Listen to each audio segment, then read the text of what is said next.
नमस्कार, बहुत बहुत स्वागत आप सभी का न्यूज 18 प्राइम में। आप सबके साथ मैं हूं प्रियंका राव और इस बुलेटिन की शुरुआत सबसे बड़ी खबर के साथ करते हुए मंत्रिमंडल गठन पर सबसे बड़ा अपडेट आपको बता दें। दिल्ली में जेपी नड्डा के आवास पर बैठक हुई। बैठक में कई नामों पर चर्चा की गई है। युवा और महिलाओं को जगह मिल सकती है, ये बड़ी सूचना सामने आ रही है। आदिवासी चेहरों को भी जगह मिल सकती है। तकरीबन 1.5 घंटे तक जेपी नड्डा के आवास पर बैठक चलती रही, जिसमें कई बड़े नेता पहुंचे। मुख्यमंत्री भजनलाल शर्मा सहित 2 डिप्टी सीएम भी मौजूद रहे। साथ ही साथ केंद्रीय जल शक्ति मंत्री गजेंद्र सिंह शेखावत, प्रदेश प्रभारी अरुण सिंह और इसके साथ साथ बीजेपी के प्रदेश अध्यक्ष सीपी जोशी भी इस बैठक में मौजूद रहे। 1.5 घंटे तक चर्चा की गई उन नामों को लेकर जिन्हें मंत्री बनाया जा सकता है। मीटिंग में सीएम और दोनों डिप्टी सीएम भी मौजूद रहे। साथ ही साथ कई अन्य दिग्गज भी मौजूद रहे जिन्होंने खास चर्चा की। तो वहीं एक और बड़ी खबर आपको बता दें, किरोड़ीलाल मीणा जोधपुर हाउस पहुंचे हैं। सीएम भजनलाल शर्मा से मिलने किरोड़ीलाल मीणा जोधपुर हाउस पहुंचे हुए हैं। राजेंद्र राठौड़ सीएम भजनलाल से मिलने पहुंचे हुए हैं। तो अब मंत्री परिषद गठन को लेकर लगातार कवायद तेज कर दी गई है। मंत्रिमंडल गठन को लेकर अब चर्चाओं का दौर जारी है। ये तस्वीरें आप देख पा रहे हैं जहां पर लगातार नेताओं के पहुंचने का सिलसिला जारी है। दिल्ली से सहयोगी लखवीर सिंह शेखावत हमारे साथ जुड़ चुके हैं। लखवीर, सीएम से मिलने कई नेता पहुंच रहे हैं, क्या अपडेट मिल पा रहा है इसे लेकर? जी बिल्कुल, मुख्यमंत्री भजनलाल शर्मा इस वक्त दिल्ली दौरे पर हैं और दिल्ली स्थित जोधपुर हाउस में फिलहाल वे ठहरे हुए हैं। तमाम नेताओं की मुलाकात करने का सिलसिला उनसे जारी है। पूर्व नेता प्रतिपक्ष राजेंद्र राठौड़ ने उनसे मुलाकात की है। विधायक किरोड़ीलाल मीणा ने उनसे मुलाकात की है। विधायक किरोड़ीलाल मीणा ने उनसे मुलाकात की है। हाँ। और उसके अलावा दोनों डिप्टी सीएम उनसे मुलाकात करके गए हैं। तमाम जो नेता हैं वो जोधपुर हाउस में आकर भजनलाल शर्मा से उन्होंने मुलाकात की है। और भजनलाल शर्मा के अगर पूरे दिन भर के कार्यक्रमों की बात करें तो भजनलाल शर्मा दिल्ली आने के बाद राष्ट्रपति द्रौपदी मुर्मू से मिलने राष्ट्रपति भवन गए, शिष्टाचार मुलाकात हुई। उसके बाद रक्षा मंत्री राजनाथ सिंह से मुलाकात करने तीनों नेता पहुंचे, जिसमें मुख्यमंत्री भजनलाल शर्मा और दोनों डिप्टी सीएम शामिल थे।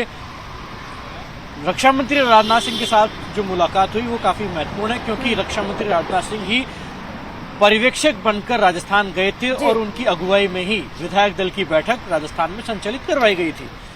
इस मुलाकात के बाद ये तीनों नेता भारतीय जनता पार्टी के राष्ट्रीय अध्यक्ष जेपी नड्डा के आवास पर पहुंचे, जहां पर बीजेपी राजस्थान कोर ग्रुप की महत्वपूर्ण बैठक हुई, जो कि मंत्री परिषद तय करने को लेकर बुलाई गई थी, जिसकी अध्यक्षता बीजेपी अध्यक्ष जेपी नड्डा और गृह मंत्री अमित शाह ने की। इस बैठक में राष्ट्रीय संगठन महामंत्री बीएल संतोष भी मौजूद थे।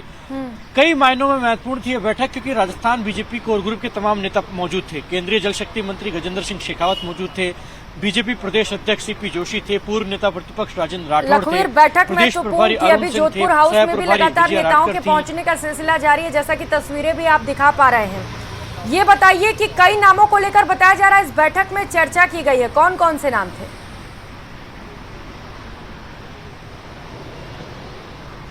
जी देखिए, मंत्री परिषद की शक्ल तय करने के लिए और मंत्री परिषद का रूप तय करने के लिए ही ये महत्वपूर्ण बैठक जेपी नड्डा के आवास पर हुई कि किन चेहरों को मंत्री परिषद में शामिल करवाया जाए। हाँ। ऐसे में तमाम उन नामों पर मंथन किया गया जिनको मंत्री परिषद में शामिल करवाने से पार्टी को लाभ मिल सकता है। पार्टी चाहती है कि ऐसे चेहरे मंत्री बने जो कि परफॉर्मिंग हो, और परफॉर्मिंग होने के साथ साथ वो तमाम वो चेहरे हों जो कि अच्छे से परफॉर्म कर सके। जो कहा गया था, जिन मुद्दों पर सरकार में आई है भारतीय जनता पार्टी, जो कि विफलताएं गिनाई थी सूबे के अशोक गहलोत सरकार की, उन तमाम मुद्दों पर काम किया जाए और उसके आधार पर सरकार में आ भी गई। अब चूंकि सरकार बन गई है भारतीय जनता पार्टी की, ऐसे में उन तमाम विषयों पर काम करने की जरूरत है। ऐसे में ऐसे मंत्री परिषद का चयन करना है पार्टी को जो कि परफॉर्मिंग हो, और परफॉर्मिंग होने के साथ साथ उन तमाम चीजों पर खरे उतरे, क्योंकि एक अनुभवी मंत्री परिषद तो पार्टी तय करना चाहती है। उसके साथ ही पार्टी का उद्देश्य है कि युवा और महिलाओं का प्रतिनिधित्व खासतौर पर देखने को मिले। ज्यादा से ज्यादा युवा चेहरों को शामिल करवाया जाए, ये पार्टी का उद्देश्य है, क्योंकि एक बैलेंस मंत्री परिषद के साथ साथ एक प्रभावी मंत्री परिषद भारतीय जनता पार्टी राजस्थान में देना चाहती है। बिल्कुल, आप बता रहे हैं कि जो मुद्दे उठाकर बीजेपी की सत्ता में वापसी हुई है, उन मुद्दों को कैसे पूरा किया जाए, उन मुद्दों पर कैसे बीजेपी खरी उतर सके, कैसे सुरक्षा लोगों को दी जा सके, इसी को लेकर भी चर्चा की गई कि वो परिपक्व नेता जो लॉ एंड ऑर्डर की स्थिति को बनाकर रख सके, उसे ही ये बड़ी जिम्मेदारी दी जाएगी। लखवीर, नाम कौन कौन से थे चर्चाओं में, इसे लेकर कोई अपडेट मिल पा रहा है क्या? तो ये देखिए, ये तस्वीर आपको दिखा पा रहे हैं, मुख्यमंत्री भजनलाल शर्मा बैठक के बाद बाहर निकले और इस वक्त जोधपुर हाउस में भी बैठक चल रही है, जहां पर कई दिग्गज वहां पर इस वक्त मौजूद है। लखवीर हमारे साथ जुड़ चुके हैं। लखवीर, चल क्या रहा है इस वक्त वहां पर, कौन कौन पहुंचा है इस वक्त? देखिए, जोधपुर हाउस में किसी प्रकार की कोई बैठक नहीं चल रही है प्रियंका, इस बात को पहले समझिए। जोधपुर हाउस में मुख्यमंत्री भजनलाल शर्मा से मुलाकात करने के लिए तमाम वरिष्ठ नेता पहुंच रहे हैं। पूर्व नेता प्रतिपक्ष राजेंद्र राठौड़ ने मुलाकात की, दोनों डिप्टी सीएम मुलाकात करके गए, फिर किरोड़ीलाल मीणा आए, उन्होंने मुलाकात की और तमाम मुलाकात करने के बाद ये नेता जोधपुर हाउस से निकल भी गए। अब चूंकि मंत्री परिषद का गठन होना है, राजस्थान में संगठन में भी परिवर्तन किए जाएंगे, तो ये तमाम नेता चाहते हैं कि इन्हें उचित प्रतिनिधित्व मिले, इनके जो समर्थक हैं उन्हें मंत्री परिषद में और संगठन में सेट किया जाए। तो इस वक्त दिल्ली में हलचल तेज है, आप नजर बनाए रखिएगा क्योंकि चर्चा का दौर भी लगातार जारी है। कल भी हो सकता है कुछ खास बैठकें हों। बहुत शुक्रिया फिलहाल आपका तमाम जानकारियों के लिए। खबरों में आगे बढ़ेंगे। प्रधानमंत्री नरेंद्र मोदी 2 दिवसीय यूपी के वाराणसी दौरे पर हैं। भव्य रोड शो किया जिसमें जन सैलाब दिखाई दिया। पीएम मोदी ने योजना के लाभार्थियों से भी मुलाकात की और स्कूली बच्चों से भी मिले। विकसित भारत संकल्प यात्रा में शामिल होकर पीएम मोदी ने लाभार्थियों से संवाद किया और मौजूद लोगों को संबोधन भी किया। लाभार्थियों के पास सरकार नहीं बल्कि लाभार्थियों के पास सरकार को जाना चाहिए। विकसित भारत संकल्प यात्रा एक परीक्षा है, ये बयान उस वक्त प्रधानमंत्री नरेंद्र मोदी की ओर से दिया गया।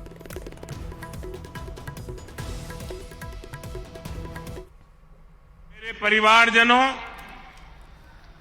तमिलनाडु से काशी आने का मतलब है महादेव के एक घर से उनके दूसरे घर आना। तमिलनाडु से काशी आने का मतलब है मदुरई मीनाक्षी के यहां से काशी विशालाक्षी के यहां आना। तो महाराष्ट्र के ठाणे से एक दिल दहला देने वाली घटना सामने आई। ठाणे में एक अधिकारी के बेटे पर उसकी प्रेमिका को कार से कुचलने और जान से मारने की कोशिश करने का आरोप लगा है। इस वारदात में पीड़ित लड़की गंभीर रूप से घायल हो गई, उसका अस्पताल में इलाज चल रहा है। लड़की के आरोप के मुताबिक आरोपी महाराष्ट्र के एक बड़े अधिकारी का बेटा अश्वजीत गायकवाड़ है। उसने अपने ड्राइवर की मदद से उसे जान से मारने की कोशिश की थी। पीड़ित लड़की के मुताबिक ये घटना 11 दिसंबर की है। पीड़िता के आरोपों के मुताबिक अश्वजीत गायकवाड़ से बीते 4 साल से उसका रिश्ता था और वो इस दौरान उससे अपनी शादी की बात छिपा रहा था। जैसे ही उसे अपने प्रेमी के शादीशुदा होने की बात पता चली, वो 11 दिसंबर की रात अपने प्रेमी से मिलने पहुंच गई। इस दौरान दोनों में झगड़ा हुआ। आरोप है कि उसी रात उसके प्रेमी ने अपनी कार से उसे कुचलकर जान से मारने की कोशिश की।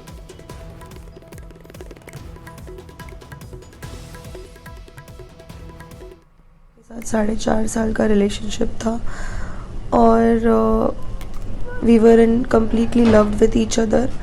उस दिन रात को वो मैरिड था और मुझे पता नहीं था पहले, तो बाद में मुझे मालूम पड़ा। तो उसने बोला कि हम सेपरेट हो गए हैं, मेरा डिवोर्स हो गया है, I want to marry you only, मुझे आपके साथ ही रहना है, मुझे आपसे ही शादी करनी है। ये सब चीज़ें उसने की है। मैं उसके साथ रह रही थी बहुत टाइम से, 4.5 साल से। फिर उस दिन मैं उसको मिलने गई रात को, तो वो अपनी बीवी के साथ था और मैंने अचानक से देख लिया, मैंने कभी ये सब देखा नहीं था। तो वो शॉक्ड में मैं उससे बात करने की कोशिश की कि प्लीज़ मुझसे बात करो बाहर आकर के, और वो एग्रेशन उसने मेरे पे उतार दिया। वहाँ पर हमारी लड़ाई झगड़े हुए। तो पीड़ित ने इस मामले पर पहले पुलिस पर जांच में सहयोग नहीं करने का आरोप लगाया, लेकिन सोशल मीडिया पर पोस्ट करने के बाद जांच में तेजी आने की बात कही जा रही है।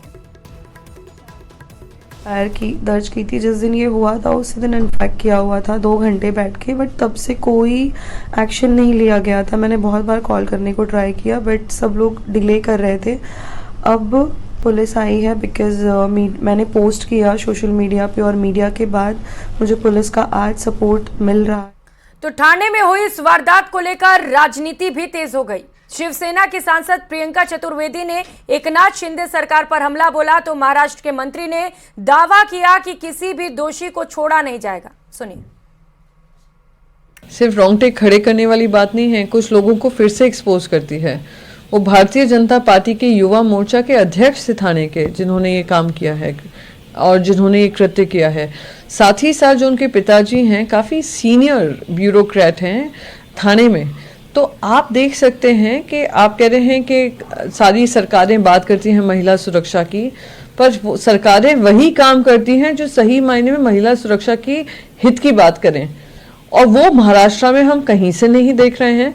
और महाराष्ट्र में अब तक ये बात सामने नहीं आती जब तक उस पीड़िता ने अपने इंस्टाग्राम अकाउंट में ये बात नहीं बताई होती। देखो, वो ऑफिसर का हो या किसी बड़े नेता का हो, कानून के सामने तो उसको तो चाबुक से, निश्चित रूप से जो हमारे संविधान की ताकत है वो उस कानून की चाबुक का मार उसे सहना ही पड़ेगा। वो चाहे कोई भी व्यक्ति हो, उसने अगर ये पाप किया है तो पाप की सजा उसे जरूर मिलेगी। और अब एक ऐसी खबर जहां पर पुलिस ने 3 आतंकवादियों को गिरफ्तार किया है। जानकारी के मुताबिक इन तीनों आतंकवादियों ने 9 दिन पहले एक पुलिसकर्मी पर हमला किया था और इसी मामले में पुलिस इनकी तलाश में जुटी थी, जिन्हें आज पुलिस ने दबोच लिया। बताया गया कि पुलिसकर्मी पर हमले का फरमान पाकिस्तान में बैठे आतंकियों के सरगना ने दिया था, जिसके इशारे पर इन 3 आतंकियों ने पुलिसकर्मी पर हमला कर दिया। आतंकियों ने पुलिसकर्मी को उस वक्त निशाना बनाया जब वो ड्यूटी से घर लौट रहा था।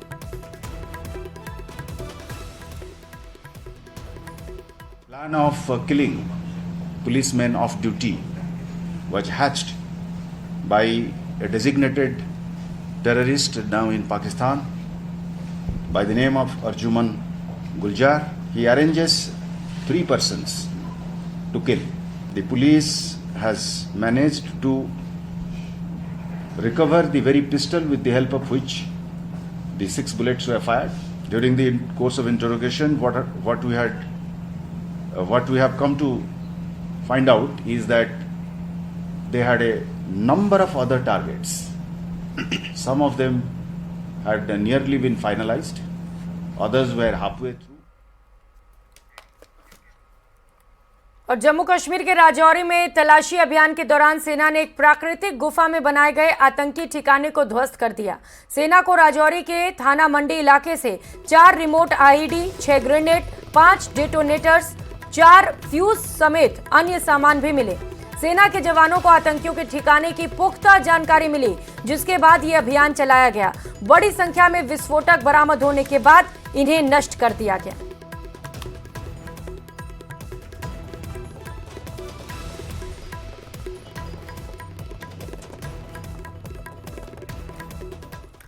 तो जम्मू कश्मीर के अखनूर से सेना ने भारी मात्रा में मोर्टार और गोला बारूद बरामद किया। सेना के जवानों ने कई मोर्टार बरामद किए हैं। अखनूर में सड़क चौड़ीकरण का काम चल रहा था और इसी दौरान जम्मू कश्मीर पुलिस और भारतीय सेना को कई मोर्टार शेल मिले।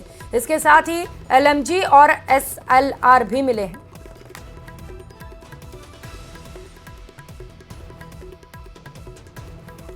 तो ये तस्वीर आप देख पा रहे हैं जहां पर सेना ने हथियारों का जखीरा बरामद किया। बड़ी संख्या में यहां पर सेना को मोर्टार मिले। बताया जा रहा है कि सड़क चौड़ीकरण का कार्य किया जा रहा था और इसी दौरान भारी मात्रा में ये सामान मिले, जिसके बाद इन हथियारों को नष्ट किया गया।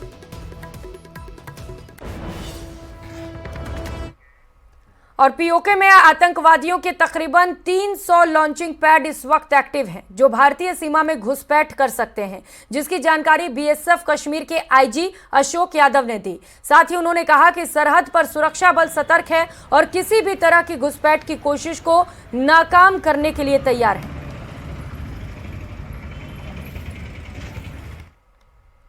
ये आपको पता है कि बॉर्डर एरिया में हम बहुत ही चौकसी से, हमारे बहादुर जवान बहुत ही अलर्टनेस से काम करते हैं। इन्फिल्ट्रेशन के किसी भी तरह के कोई भी अटेम्प्ट होते हैं तो हम उसको दुष्कार करते हैं और वही कोशिश हमारी इस साल भी जारी है। कितने मिलिटेंट तैयार है सर बॉर्डर क्रॉस के लिए? बॉर्डर क्रॉसिंग के लिए अराउंड 250 से 300 लॉन्चिंग पॉइंट पे मिलिटेंट्स इंटेलिजेंस इनपुट्स के अनुसार हैं, लेकिन हमने बहुत ही मुस्तैदी से आर्मी के साथ सभी वल्नरेबल पैच को बड़े अच्छे से डोमिनेट किया हुआ है और ये हमको पूरा विश्वास है कि हम किसी भी तरह के ऐसे भी कैसा भी इन्फिल्ट्रेशन अटैम्प्ट उसको नाकामयाब। और अब बात पाकिस्तान से लौटी अंजू के सस्पेंस की। अंजू ने सोशल मीडिया पर एक इंटरव्यू दिया जिसमें उसने जो बात कही वो चौंकाने वाली है, क्योंकि वो जिस मकसद के साथ पाकिस्तान से आने का दावा कर रही थी वो तो अभी तक होता हुआ दिखाई नहीं दे रहा है। देखिए।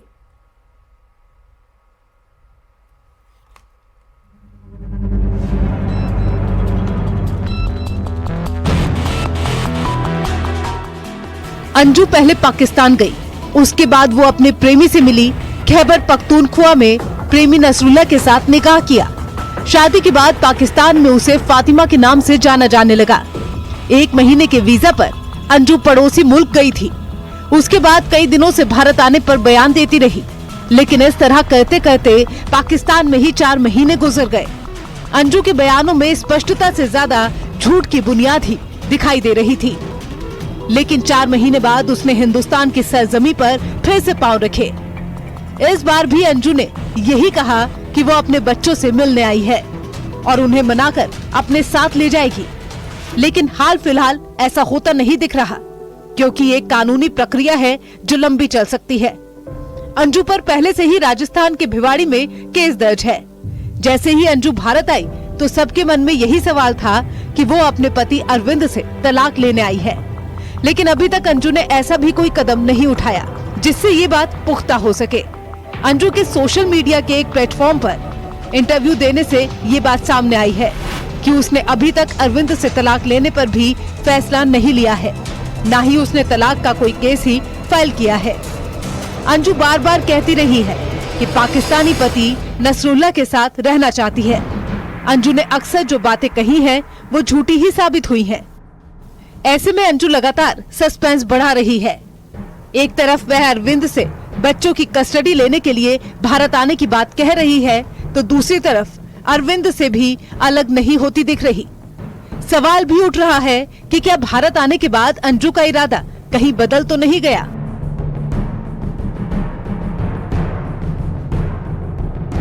अंजू ने इससे पहले ये भी कहा था कि वो न भारत में रहना चाहती है और न ही पाकिस्तान जाना चाहती है। वो दुबई में रहने के सपने देख रही है, लेकिन इसके लिए उसे तमाम कानूनी बाधाओं को पूरा करना होगा। अंजू ने ये भी बताया कि उसके दोनों बच्चों और अरविंद से फोन के जरिए बात हो रही है। अब ये भी सवाल खड़ा हो रहा है कि क्या अंजू नसरुल्लाह के साथ नहीं जाएगी? क्या वो अब ऐसा फैसला लेने वाली है जो अलग ही हो?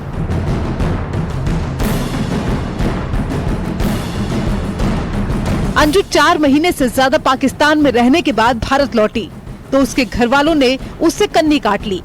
किसी ने भी उससे मिलने की इच्छा जाहिर नहीं की। अंजू के माता पिता और रिश्तेदारों ने भी उससे मुंह मोड़ लिया।